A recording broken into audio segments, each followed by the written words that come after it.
அவர் Ayatollah சேதிலி கமினி அவரோட நல்லடக்கம் முடிஞ்ச உடனே அங்கே வச்சு ஐ திங்க் அவரோட மகள் வழி பேரன் அவர் வந்து அங்கே வந்து சபதம் எடுத்தார். இங்கே வந்து இங்கே எங்களுடைய தாத்தாவை கொன்ன ஒவ்வொருத்தரையும் விட மாட்டோம், பழிவாங்க. இங்கே இதுக்கு முன்னாடி இருந்த தேவையில்லாமல் சம்மந்தமே இல்லாமல் இந்த தலைவரை கொன்னீங்கல்ல, அப்போ நாங்கள் வந்து அதுக்கு பதிலடியாக ரத்தப்பழி வாங்கியே தருவோம் அப்படின்னு அவர் சொல்கிறார். அதுக்கப்புறம் தான் இந்த இது வந்திருக்கு 13 பேர்.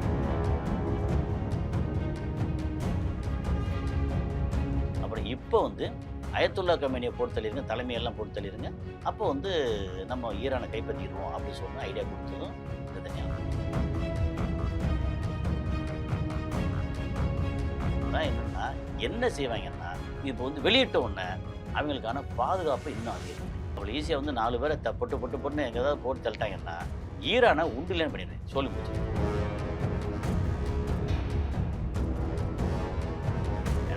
நீ வந்து அங்கே இருக்கிற அந்த நாட்டோட இறையாண்மை, அந்த நாட்டோட தலைவரை, அதுக்கப்புறம் IRGC தலைவர் ஒரு 48 பேரை நீ கொள்ளுவேன், 168 ஸ்கூல் பிள்ளைகளை பொம்பளை பிள்ளைகளை வந்து யூனிஃபார்மில் இருக்க பொம்பளை கொள்ளுவேன். அப்புறம் உன்னை வந்து கொள்றதுக்கு ரெடி பண்ணாங்கன்னா நீ வந்து 1000 இது போட்டு ரெடி பண்ண, அப்போ உசுறுனா உசுறு, அவங்க உசுறுனா என்ன இதுவா?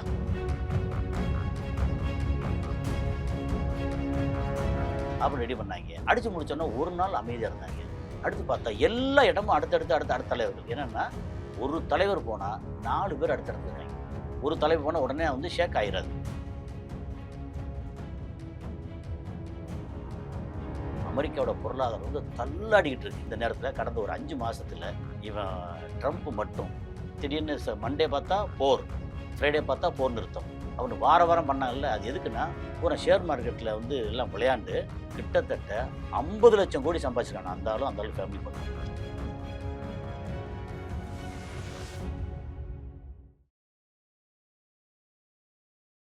தமிழ்நாட்டுல எல்லாமே சேஞ்ச் ஆயிடுச்சு. உங்க நகையையும் சேஞ்ச் பண்ணுங்க. உங்க பழைய நகைக்கு கிராமுக்கு 150 ரூபாய் கூடுதலா வாங்கி புது நகை எடுத்துக்கோங்க.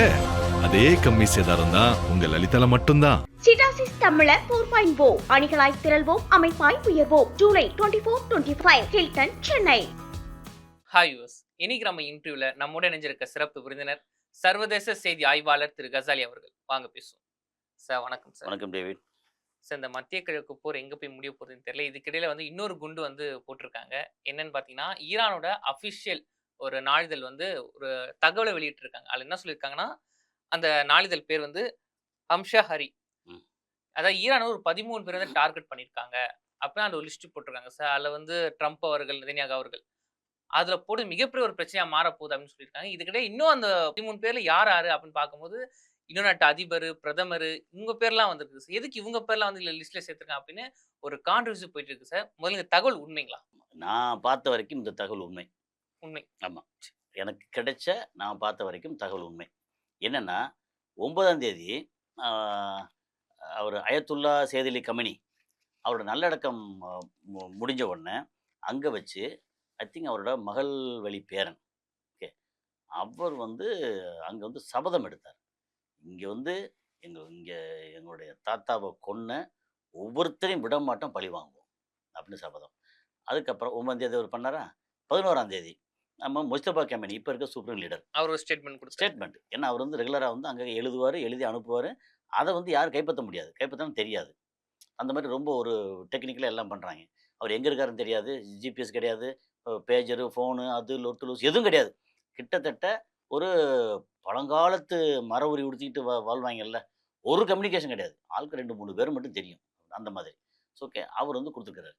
கொடுத்தா நாங்கள் வந்து இதுக்கு ரத்தப்பழி வாங்கியே தீருவோம். இங்கே இதுக்கு முன்னாடி இருந்த தேவையில்லாமல் சம்மந்தமே இல்லாமல் இந்த தலைவரை கொன்னீங்கல்ல, அப்போ நாங்கள் வந்து அதுக்கு பதிலடியாக ரத்தப்பழி வாங்கியே தீருவோம் அப்படின்னு அவர் கொடுத்துருக்கிறாரு. அதுக்கப்புறம் தான் இந்த இது வந்திருக்கு ஒரு 13 பேர். அதில் முக்கியமாக வந்து நம்பர் டாப்பில் இருக்கிறது யாராக இருக்கும், வழக்கம் போல் நமக்கு 2 அதிபர் சொல்லுவோம், கிறுக்கு அதிபரும் கிரிமினல் அதிபரும். ஓகே, இவர் ட்ரம்ப்பு. நான் இதை சொல்கிறேன், சில வந்து பின்னூட்டத்தில் வந்து இப்படிலாம் சொல்கிறீங்க அப்படின்றாங்க. நமக்கு வந்து ட்ரம்ப் வந்து செல்லமாக சொல்கிறதானே. ஆமாம், அதனால் வந்து ட்ரம்ப் என்ன சொன்னாலும் கோச்சிக்க மாட்டார். அவருக்கே தெரியும். ஆமாம், என்னை வந்து நீங்கள் கிறுக்கு அப்படின்னு சொன்னால் உண்மை தானே அப்படின்னு சொல்லி அவர் சொல்லுவார். ஓகே, அது சார் மாதிரி நீங்க இப்படி சொல்றீங்க. அப்புறம் உங்க மேலயும் பாருங்க. வீட்ல 1000 ஏவுகணை இருக்கு. உங்க வீட்ல போட போறா ஒரு ஸ்டேட்மெண்ட் குடுக்க போறாரு பாருங்க. ஏன்னா ஈரான் இப்படி சொன்னதுக்கு இப்படி ஒரு ஸ்டேட்மெண்ட் குடுத்தாரு. என் வீட்ல போறதுக்கு ஏவுகணை எதுக்கு? இந்த முடுக்கோன்னு வந்து வெடி சிவகாசிலேருந்து ஒரு 10 வெடிய சேர்த்து மொத்தம் கட்டி வச்சு போட்டாலே பத்தாதா?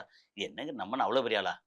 இல்ல அதாவது நம்ம செல்லமா சொல்றதான். அவர் வந்து சரி. ஓகே, ஓகே ஆமா. சார். என்னன்னா, அவரு நம்பர் 1. அப்புறம் நெதன்யாகு. ஓகே. நெதன்யாகு வந்து அ பயங்கர கொலவெறியில இருக்காய்ங்க. ஏன்னா, நெதன்யாகுவோட வரலாறு அப்படி எடுத்துக்கிட்டோம்னா, இப்போ உலக அளவுல ஓகே. அ இஸ்லாமிய தீவிரவாதம் அப்படின்னு ஒரு வார்த்தை இருக்கா? முஸ்லீம் அப்படின்னா தீவிரவாதி. நமக்கு வந்து இங்க மதுரை ஆதீனம் ஒரு இடத்துல சம்மந்தமே இல்லாம அவ அவ வந்துகிட்டு இருக்கிற ஒரு கார் அங்க குறுக்க இப்படி வந்து நிக்குது.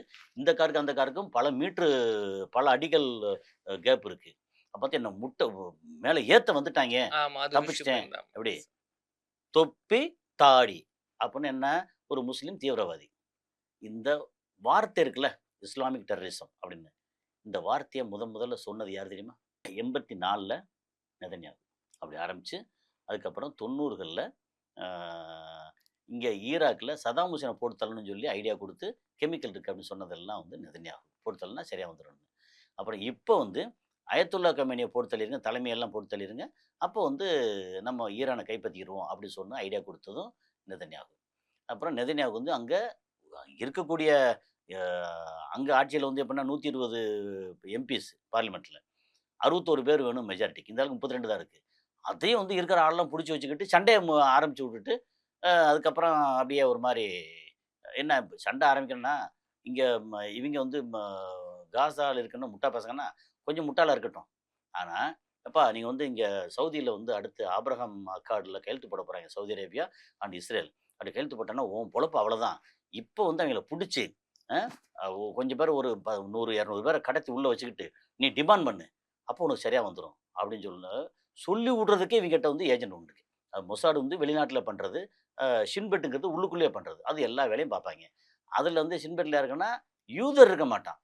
அங்க அ காசால இருக்கக்கூடிய, வெஸ்ட் பேங்க்ல இருக்கக்கூடிய அ இந்த பாலஸ்தீன் இருக்கான்ல, அந்த பாலஸ்தீன் முஸ்லீமே காசுக்காக வந்து சோரம் போயி, அவங்ககிட்ட ஏஜென்ட்டா நெறைய பேர் இருக்காய்ங்க. Okay sir. அப்ப இவ்ளோ அட்டூழியங்கள் பண்ணது ட்ரம்ப் அவர்களும், நெதன்யாகு அவர்களும். அப்ப அந்த லிஸ்ட்ல அவங்க பேர் மட்டும் இருந்தா ஓகே சார். ஆனா 13 பேர் அதுல வந்தாங்க. அதுல சில பேர் அமெரிக்கம் சார்ந்தவங்க தான். அமெரிக்கா சாராத தலைவர்களும் இருக்காங்க. அதுல முக்கியமா சொல்லணும்னா இத்தாலியோட பிரதமர் ஜார்ஜியா மெலோனி, ஜார்ஜியா இங்கிலாந்தோட மெலோனி. முன்னாள் தலைவர் ஆ. கெய்ரர் ஸ்டார்மர், பிரான்ஸ் அதிபர் Emmanuel Macron. Chris Starmer. Okay sir. இவங்க பேர்லாம் இருக்கே சார். இவங்க ஹெல்ப் என்ன பண்ணாங்கல்ல. பண்ணாங்க? முன்னாடி வந்தாங்கல்ல, கப்பல கொண்டு வந்தாங்க.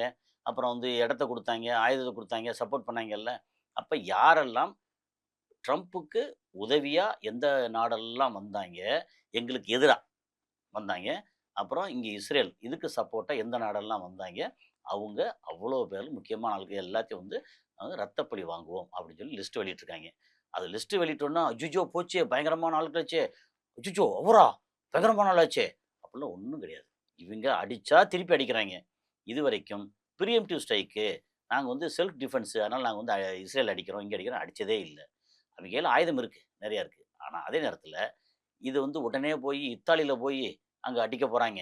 அப்புறம் வந்து கீர் ஸ்டார்மர் வந்து இப்ப முன்னாள் யுகே பிரசிடென்ட் பிரைம் மினிஸ்டர் பிரதமர். ஆமா பிரைம் மினிஸ்டர் அவர் அடிக்க போறாங்க. அதுக்கப்புறம் வந்து இவர் ஜார்ஜியா மெலோனி அடிக்க போறாங்க. இதெல்லாம் என்னன்னா, என்ன செய்வாங்கன்னா, இப்போ வந்து வெளியிட்ட உடனே அவங்களுக்கான பாதுகாப்ப இன்னும் அதிகரிப்பாங்க. ஓகே. அவ்வளோ ஈஸியா வந்து 4 பேர பொட்டு பொட்டு பொட்டுன்னு எங்கேயாவது போட்டு தள்ளிட்டாங்கன்னா, ஈரான உண்டில்லேன்னு பண்ணிருவேன். சொல்லி முடிச்சிரும். அந்த எல்லாத்துக்குமே ட்ரம்ப் அவர்கள் வந்து ஒரு ஸ்டேட்மெண்ட் குடுப்பார்ல சார். இப்போ அங்க ஈரான் இறுதிச் சடங்கு நடக்கும்போது தெரியாம வந்து சொல்லிட்டாங்க. நாங்க வந்து ட்ரம்ப கொல்லும் போல. அதுக்கே வந்து எங்கிட்ட 1000 ஏவுகணை இருக்கு. ஈரான முடிச்சோம்னு சொன்ன அவரு. என்னை வந்து இப்படி அடிச்சா என்ன ஓகே அடிச்சா அடிச்சா. என்னை வந்து தாக்குறதுக்கு, அடிக்கிறதுக்கு ஆரம்பிச்சு ஏதாவது பண்ணீங்க அப்படின்னா, 1000 மிசைல் ஈரான வந்து சல்லட போட்டுரும். ஆனா இப்ப அபிஷியலா வெளியிட்டிருக்காங்க. இதுக்கு ட்ரம்ப் அவர்கள் எதுவுமே வாய் திறக்காம இல்ல. இருக்காங்க சார். என்ன காரணம்? இன்னும் தூங்கி முழிக்கல போல இருக்கு. எல்லாம் முடிச்சு வருவோம். இனிமே வந்து பெருசா குடுப்பாரு. ஆனா, அவர் அன்னைக்கு சொன்ன ஸ்டேட்மெண்ட் பார்த்தீங்கன்னா, "ஏன்டா நீ வந்து அங்க இருக்கிற அந்த நாட்டோட இறையாண்மை, அந்த நாட்டோட தலைவர, அதுக்கப்புறம் ஐஆர்ஜிசி தலைவர் ஒரு 48 பேர நீ கொல்லுவ. 168 ஸ்கூல் புள்ளைகள பொம்பள புள்ளைகள வந்து யூனிஃபார்ம்ல இருக்க பொம்பள கொல்லுவ. அப்புறம் உன்னைய வந்து கொல்றதுக்கு ரெடி பண்ணாங்கன்னா, நீ வந்து 1000 இது போட்டு அடிப்பேன்னா, அப்போ உசுருனா உசுரு, அவிங்க உசுருனா என்ன? இதுவா? இப்படித்தானே வரும். நீ அங்க கொன்னனா அவன் திருப்பி கொல்லத்தான் செய்வான். நீ யார்றா இங்க இந்த உலகத்துல வந்து நீ மட்டுமா பிறந்திருக்க? இந்த உலகத்துல அமெரிக்கா மட்டும் தான் நாடா? ஏன் இந்தியா நாடு இல்லையா? சவுதி அரேபியா நாடு இல்லையா? இல்ல ஈரான் இல்லையா? சைனா இல்லையா?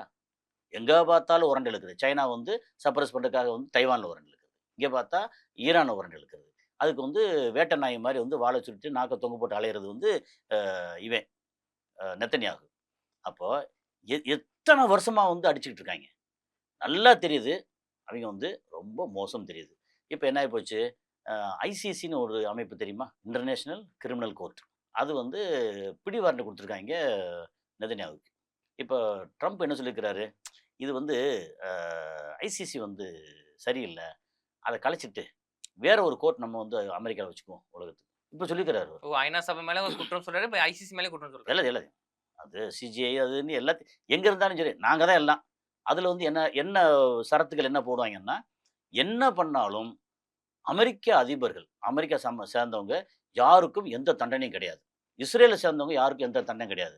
மத்த எல்லாருக்கும் தண்டனை உண்டு. இப்ப நம்ம ஊர்ல இதான் ஏற்கனவே ஒரு சொல்லியிருந்தேன். நம்ம ஊர்ல அ தேர்தல் கமிஷன் இருக்கார்ல ஞானேஷ்குமார். அவரு என்ன பண்ணாலும் அவர் மேல யாரும் கேஸே போட முடியாது. அப்படியே தப்பிச்சு கேஸ் போட்டாலும் அந்த கேஸ வந்து சுப்ரீம் கோர்ட்டே எடுக்கக்கூடாது.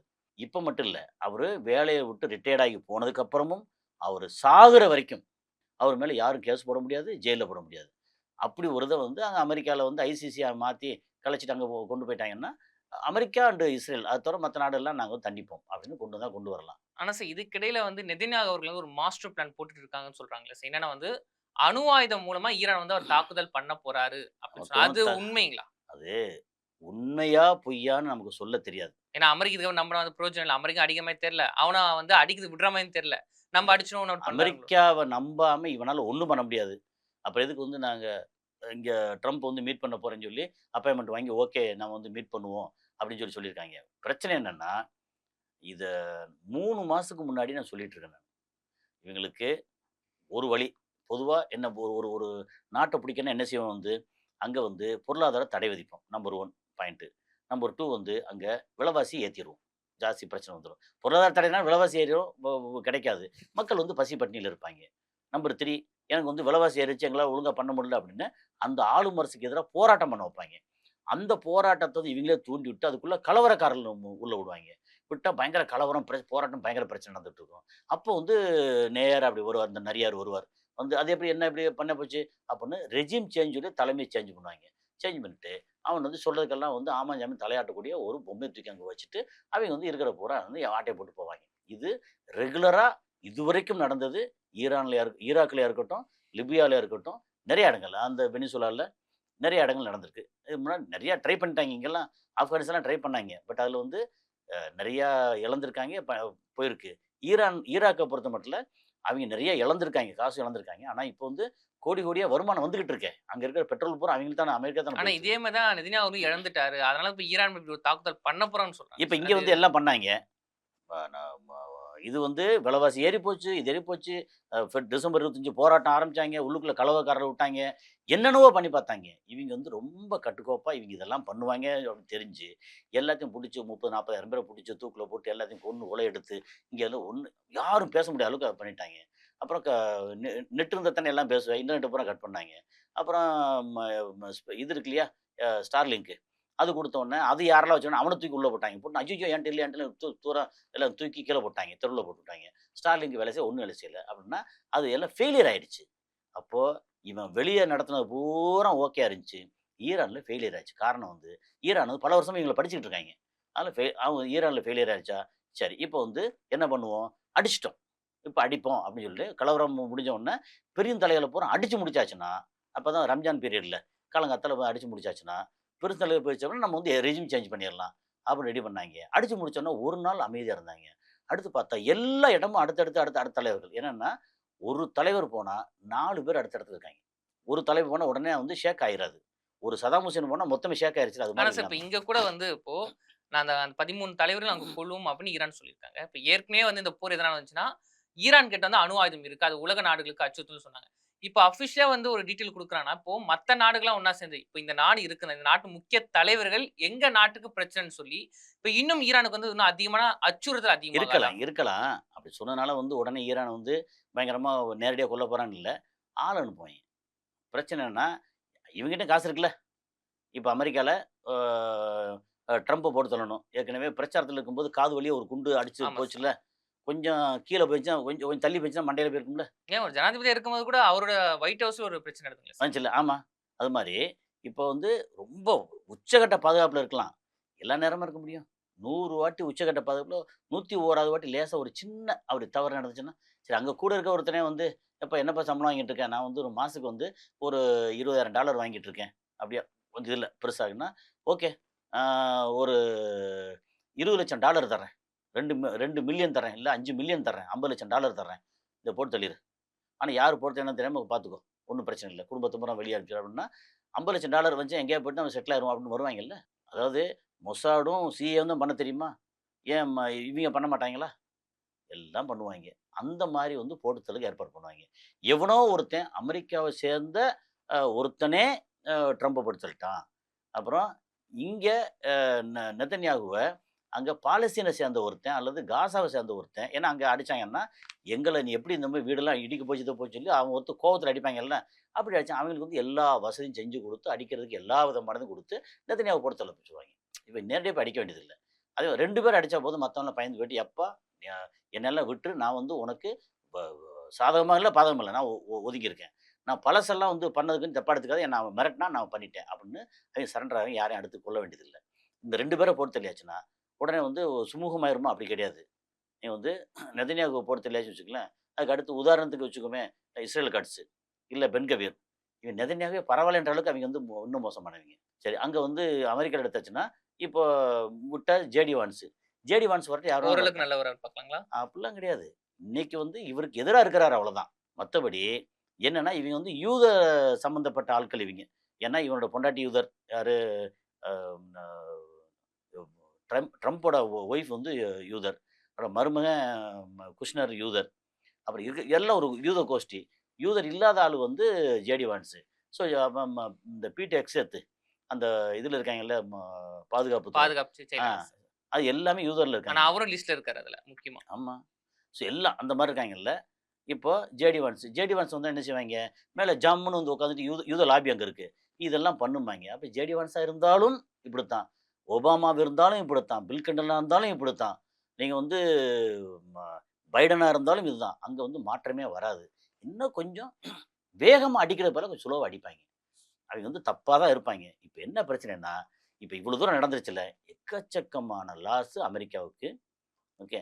அதே மாரி எக்கச்சக்கமான லாஸு இஸ்ரேலுக்கு. இதுவரைக்கும் இத்தன வருஷமா இவ்வளோ லாஸ்லாம் ஆனதில்ல. அவனுக்கு பொருளாதாரமே தள்ளாடி போற அளவுக்கு லாஸு. அந்த சற்றும் குறையாத அளவுக்கு எக்கச்சக்கமான லாஸு ஈரானுக்கு. ஈரான் வந்து கொஞ்சமா அடி வாங்கியிருக்கு. பெரிய லாஸு. ஆனா என்ன இஸ்ரேலுக்கும், ஈரானுக்கும் ஒரு மிகப்பெரிய வித்தியாசம். ஓகே. என்னன்னா, இவன் வந்து இப்ப சமீபத்தில இந்த 60 நாள் ட்ரூஸ் போடுறேன். இங்க இடையில வந்து கொஞ்சம் பேச்சுவார்த்தை நடக்கிறேன்னு சொல்லிட்டு அமைதியா இருந்தாங்கல்ல. அந்த டைம்ல 60,00,000 பேரல் வித்துருக்காய்ங்க. பெரிய ரேட்டுக்கு. அப்ப இதுக்கு முன்னாடிலாம் காசு கம்மியா இருக்கும். அப்படியே ஆன்னு அண்ணாந்து பார்த்துட்டு இருப்பாய்ங்க. இப்ப பெரிய அமௌண்ட் வந்துருச்சு. சரி. அதனால ஈரான் வந்து கொஞ்சம் நெறைய ஈரானுக்கு வசதி வந்துருச்சு. இப்போ வந்து இங்க பிரச்சனை நடந்துட்டு இருக்குல்ல. ஹர்மஸ மூடிட்டோம் பிரச்சனை வந்துட்டு இருக்குல்ல. இந்த பீரியட்ல பார்த்தீங்கன்னா, அங்க ரஷ்யா அவன் யூரோப்புக்கு வந்து எக்கச்சக்கமா வந்து ஆயில குடுத்து பெரிய ரேட்டுக்கு அது குடுத்து, ஒரு நாளைக்கு வந்து 1 பில்லியன் யூரோவா, டாலரா அது சம்பாதிச்சுட்டு இருக்காய்ங்க. அங்க பார்த்தா. இதுதான் வ டைம்டா அப்படி முன்னாடி வாங்குற கால்ல சைனா குறைஞ்ச ரேட்டுக்கு வாங்குவான். இந்தியா வாங்குவான். இப்போ யூரோப் கொஞ்சம் இந்த இதுல என்ன ஷேடோ ஃபில்ட்ன்னு சொல்லி தெரியாம திருட்டுத்தனமா அனுப்புவாங்கல்ல. இப்ப அதெல்லாம் கிடையாது. இவன் எக்கச்சக்கமா வந்து ரஷ்யா காசு பார்த்துட்டு இருக்கான். இப்ப நெறைய வந்து இவன்ட்டயும் காசு வந்து வர ஆரம்பிச்சுருச்சு ஈரான்லயும். மழை வேற பெஞ்சு டேம் எல்லாம் வர தண்ணி இருக்கு. அப்படிங்கும்போது இவங்க பிரச்சனை குறைஞ்சு போயி, இஸ்ரேல் பிரச்சனை ஜாஸ்தியா இருக்கு. ஏன்னா இவங்க கையில ஆயில் ஆயில் இருக்கு. இஸ்ரேல் கையில ஆயில் சரி. இல்ல. சரி. இவன்ட்ட ஆயுதம் நெறையா இருக்கு. மத்த அரபு நாடுகள்ல ஆயுதம் பெருசா இல்ல. அந்த ஆயுதம் வந்து முழுக்க முழுக்க அமெரிக்காவ நம்பியிருக்காங்க. ஓகே. அதனால இனி வந்து எப்படின்னா, ஈரான் பெருசா வர்றத தவிர்க்க முடியாது. அமெரிக்கா என்னன்னா, அழிதும் தடுக்க முடியாது. அமெரிக்கா அழியாதுங்க. ஒரு பிரச்சனைன்னா, பிளஸ் அவங்க வெளிநாடுகள்ல எக்கனாமிக் ரீதியாவும் உங்களுக்கு பாதிப்பு இருக்கு. இந்த பயங்கரமான போரால பாதிப்புங்க. பயங்கரமா இருக்கு. அவன் என்ன சொல்றாங்கன்னா, இப்போ அவங்க அஃபிஷியலா சொன்னதே கிட்டத்தட்ட 10,00,000 கோடி பாதிப்புன்னு சொல்லியிருந்தாங்க. சரி. அஃபிஷியலாவே. ஆனா இதுக்கு முன்னாடியே வந்து ஒருத்தர் அங்க உள்ள ஒரு பேராசிரியர் நெனைக்கிறேன். கணக்கு போட்டு சொல்லியிருந்தாரு. கிட்டத்தட்ட 250,00,000 கோடி, 300,00,000 கோடி பாதிப்பு. சரி. எப்படின்னா, ஏற்கனவே இந்த இதுல ம இஸ்ரேலுக்கு குடுத்தது, அப்புறம் இவங்க நேரடியா வந்து அடிச்சது, கப்பல் அடி வாங்குனது, அதுக்கப்புறம் அங்கே மக்களுக்கு அந்த இராணுவ சம்மந்தப்பட்ட ஆட்களுக்கு சம்பளம் கொடுத்தது, அந்த இடத்துல மெயின்டெனன்ஸு, இதெல்லாம் போக இப்போ ஆயுத விற்பனை குறைஞ்சு போச்சு. அதனால் எதிர்காலத்தில் இதனால இன்னும் ஒரு 5 வருஷம் அதில் வந்து எவ்வளோ ஆயுத விற்பனை குறைஞ்சிச்சுன்னா இவங்களுக்கு வரக்கூடிய வருமானம் குறைஞ்சது அப்படின்னு இதோட மொத்த லாஸ் எடுத்தீங்கன்னா 250லேருந்து 300 லட்சம் கோடி, அதாவது 3 ட்ரில்லியன் வரைக்கும் அமெரிக்கா லாஸ் தாங்க முடியாது. ஏன்னா ஏற்கனவே 36 ட்ரில்லியன் கடனில் இருந்தவங்க இப்போ வந்து 38 ட்ரில்லியன் கடனில் இருக்காங்க. ஒரு மாதத்துக்கு வந்து 1,15,000 கோடி வந்து வட்டி கட்டுறாங்க. அதனால் இப்போ பாண்டு ரிலீஸ் பண்ணி எங்கேயாவது கடன் வாங்கினா கடன் கொடுக்க ஆள் இல்லை. இப்போ அரபு நாடு கிடையாது, சைனா கிடையாது, இது யூரோப்பியன் யூனியன் இருக்குல்ல, அங்கே முன்னாடி கொடுத்துருக்காங்க, அது கிடையாது, ஜப்பான் கிடையாது, எங்கேயுமே கிடையாது. அப்போ எங்கே காசு வாங்குவான்? அமெரிக்காவோட பொருளாதாரம் வந்து தள்ளாடிக்கிட்டு இருக்கு. இந்த நேரத்தில் கடந்த ஒரு 5 மாதத்தில் இவன் ட்ரம்ப் மட்டும் திடீர்னு மண்டே பார்த்தா போர், ஃப்ரைடே பார்த்தா போர் நிறுத்தம், அவனு வார வாரம் பண்ணாங்கல்ல. அது எதுக்குன்னா பூரா ஷேர் மார்க்கெட்டில் வந்து எல்லாம் விளையாண்டு கிட்டத்தட்ட 50 லட்சம் கோடி சம்பாதிச்சிருக்காங்க. அந்த ஆள் ஃபேமிலி மட்டும் 50 லட்சம் கோடி சாதாரண பணங்களா? இன்னும் இந்தியாவோட ஒரு வருஷம் பட்ஜெட்டுங்க. இந்த 145 கோடி பேர் இருக்கக்கூடிய இந்தியா வந்து ஒரு மிகப்பெரிய நாடு. அதோட ஒரு வருஷ பட்ஜெட்டு கிட்டத்தட்ட அந்த இதை வந்து 5 மாதத்தில் அவன் சம்பாதிச்சிருக்கான். இன்னும் 80 வயசாகி போச்சு. அப்புறம் வந்து சரி எதுக்குடா அப்படின்னு கொஞ்சம் ஒரு என்ன விவேகமாக இருந்துட்டு போகிறத விட்டு போட்டு கொண்டு போகும்போது என்ன கொண்டு போகிறாங்க? 50 லட்சம் கோடி எல்லாத்தையும் அடித்து சாகடிச்சு, குழந்தைகளை சாகடிச்சு, இல்லை என்ன ஒரு வாழ்க்கை? அமெரிக்கன் இப்போ அமெரிக்காவுக்கு உள்ளே வந்து ட்ரம்ப்புக்கு வந்து பயங்கரமான நெகட்டிவ். நவம்பரில் எலெக்ஷன் வருது. இங்கே வந்து அக்டோபர் 27 எலெக்ஷன் டிக்ளேர் பண்ணியிருக்காங்க இஸ்ரேலில். அங்கே வந்து எலெக்ஷன் இனிமேல் நடத்த விடாத அளவுக்கு நீ பெருசாக பிரச்சனை கொண்டு வந்து சேர்ப்பாங்க. கொண்டு வந்து சேர்த்தா கிட்டத்தட்ட இஸ்ரேல் அழிஞ்சிரும். அதுதான் இப்போதைக்கு அங்கே பொருளாதார ரீதியாக ரொம்ப டவுன் ஆகி போய் அங்கே சுற்றி இருக்கக்கூடிய மற்ற Latin America and south America நாடுகள் இருக்கு இல்லையா, அதெல்லாம் அமெரிக்கா மேலே பாய்வாங்க. ஒன்றும் செய்ய முடியாது அதுக்கு மேலே. இங்கே வந்து பார்த்தா இஸ்ரேல் வந்து கிட்டத்தட்ட அழிச்சிருவாங்க. அதுதான் இப்போ இனி நடக்கலாம் அப்படிங்கிறது தான். நன்றி சார், தொடர்ந்து பேசுவோம். தமிழ்நாட்டுல எல்லாமே சேஞ்ச் ஆயிடுச்சு. உங்க நகையையும் சேஞ்ச் பண்ணுங்க. உங்க பழைய நகைக்கு கிராமுக்கு 150 ரூபாய் கூடுதலா வாங்கி புது நகை எடுத்துக்கோங்க. அதே கம்மி சேதாரம் தான் உங்க லலிதால மட்டும்தான். சிடாசிஸ் தமிழர் 4.0 அணிகளாய் திரள்வோம், அமைப்பாய் உயர்வோம். ஜூலை 24-25 ஹில்டன், சென்னை.